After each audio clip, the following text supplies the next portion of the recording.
let's talk about Chris Tapp. Okay.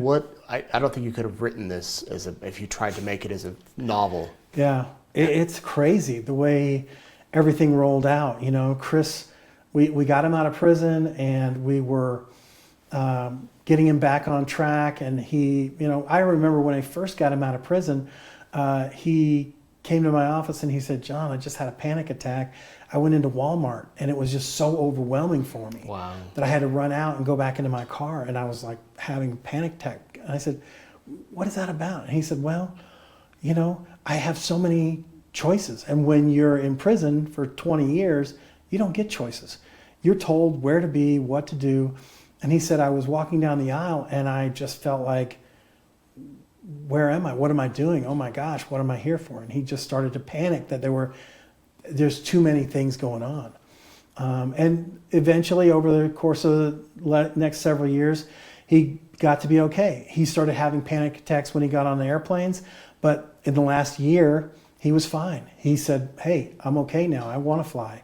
He flew all over the country working with this racing team on this car racing circuit, and was doing well. I talked to him when he was in Michigan. I talked to him when he was in New Orleans. He was having a blast. He was doing great. And one of the last things that he had said to me was, "Yeah, I'm going to New Orleans, or I'm going to Las Vegas, and it's going to be one of our last stops for the year, and I'm coming back home." The whole reason he went on this circuit was because he wanted to start his own business. He wanted to have his own racing team, and he wanted to have his own race car. And he thought, "Hey, I'm going to learn this from the ground up." And we talked about it, and I said, "You know, Chris, that's a great opportunity for you. You've always loved cars. You've always loved to, you know, drive fast, and now you can do it, and you're doing it the right way. You're learning from the ground up." Yeah. He's like, "Yeah, I work on the guy's pit crew, and I'm learning everything. I'm working hard, and I'm feeling good about myself." And then, you know, and then this happens, and he's at a party one night, and he gets beat to death. How did you find out that he had been critically injured? Yeah, his mom called me. I was actually on my way to Florida to bury my own father, who had passed away. Oh. And he had a long bout of illnesses, and he had had 2 bouts of cancer, and so we knew it was coming for him, so it wasn't a big shock. But as Vera called me, she said, "John, I'm driving down to be with Chris right now. He's in the hospital. Can you come down there?" And I said, "Vera, I'm actually in the airport. I'm about to get on a plane to go to Florida to bury my father." And she said, "Okay, well, I'll keep you posted." And so for the next several days, we kept in contact. And the day that we buried my father, she called me and said, "Chris passed away last night." And I said, "Vera, I'm getting on a plane today." And I buried my father at like 11 in the morning. I was on a plane at 2 o'clock in the afternoon. Came back, immediately went to Vera's house, and we started planning his funeral. Oh my gosh. Yeah. So we've since learned, when the police report came out and all of that it it was that fight in the resort. Yeah. Do you know, did they know each other, the suspect and Chris? You know, I don't know. I had never talked to Chris about it, and I don't know that he ever knew him or met him before. My understanding is that this guy had run for Congress in a couple of different jurisdictions, and that he was he knew Chris's boss, the guy that owned the racing company. And so I think that's where the relationship was. But I'm not sure if Chris ever had met this guy before. Could have been a complete stranger just meeting there at the party. Yeah, he'd been there for about 6 hours. So Chris had had an ample opportunity to get to know him. But they didn't know each other. Like, they weren't friends long before that. I don't know. I don't think so. Wow. Yeah. So you've been through so much with him. So much. Yeah. And then when you get that call saying that he's gone. It was devastating. It was devastating. I was like, wow. Chris and I were more than just attorney and client. I mean, we'd become really good friends, and we had become really close. And I got to know Chris on a level that a lot of people didn't get to know him. I mean, I was in prison with him. I met with him several times while he was in prison. I went to the prison and with a couple of the news crews, and went to his actual cell and met some of his people. He was in a pod that had about 50 beds in it and 50 guys. And so I got to meet some of them, and I got to meet some of his friends and some of his people that he hung out with in the prison. And so, and when you see somebody in prison and you see them at their lowest and they're just so helpless, and then they get out, it's just some sort of a bond that you create. Yeah, you spoke at his funeral. Yeah, I did, and that was hard. But there were things that I think I said that I was really proud of Chris, and I was really proud of what he had accomplished, even in the short time that he had when he was out. When you found out he died and you started to, you're an attorney, you're a defense attorney. So Yeah. Did you immediately think something's not right here? Originally they said it was an accident. Right. And so as a defense attorney, the first thing I'm thinking of is, man, this is a really weird situation, but everybody's telling me that he tripped tripped and fell. He was in his room and he tripped and he hit his head on a coffee table. And then things came out where it was like, oh, well, there's two different brain bleeds, one in the side and one in the back. And so then I called one of my colleagues in New York, and he said, well, John, sometimes, kind of like in a shaken baby case where you shake the baby and the head hits on the front and then in the back and your brain kind of jostles around. Mm-hmm.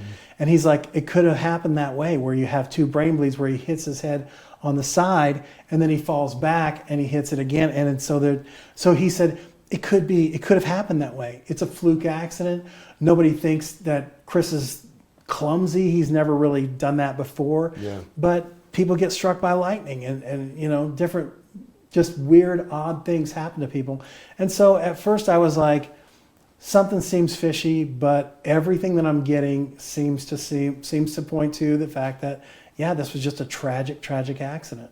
And then things started coming out where it's like, well, now we're getting a different story, that there may have been drugs there, or that there may have been something else going on. And so Vera and I actually drove to Boise when the police from Las Vegas said they were going to be in Boise, and they said they were supposed to come to Idaho Falls and meet with Vera. And I got a call and they said, yeah, we're not going to be able to meet with Vera. There's been a mass shooting in Las Vegas. We have to go back today.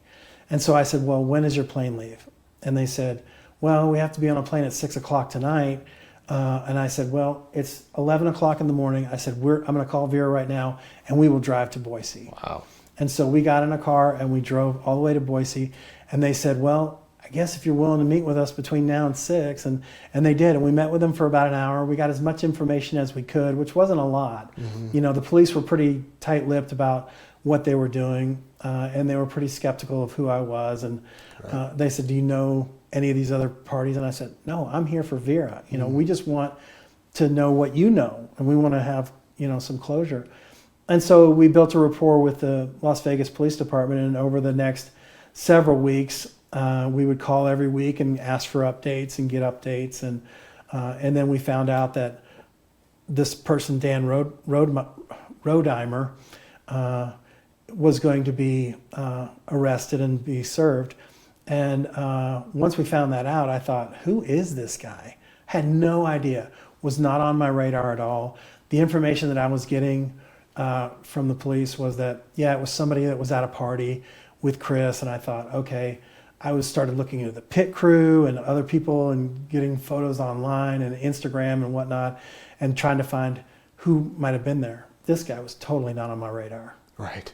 Yeah. So then you read the report. And then I read the report and it all falls together and I'm like, oh my gosh, this is so tragic. It was just horrible. I'm sure the question you're asked the most is, how is Vera? Yeah. That is a good question. She has good days and bad days. She has a good support system, with family and friends who are checking in on her quite frequently. She calls me a lot. We talk, and we're going to. I'll be there with Vera in Las Vegas when this case goes to trial and does all of the hearings. We're actually going out there next month for his initial appearance, and just to be there and just to, I'm just going to show her some support and allow her to grieve and be the grieving mother that she needs to be. And and to show the world that Chris Tapp was somebody who needs to be remembered and somebody who won't be forgotten. Well, in a way, too, you're carrying on the fight that you did for Right. all those years getting him out. Yeah. Now trying to get him justice Yeah. beyond the grave. Wow. Yeah. Well, I appreciate you sharing that. Is there anything that you want to add about him, about Chris, about the case? You know, everything that's in the warrant for arrest, that's all the information that I know. That's actually more information than I was getting on the weekly basis, on Really? the weekly updates. Yeah, they were being pretty tight-lipped, and I certainly don't fault them for that. I want them to press forward and get the best case they can possibly get, and by not disclosing any of that information, it gives me, a plausible deniability, where I can say I don't know anything, Right, right. and I don't. Yeah.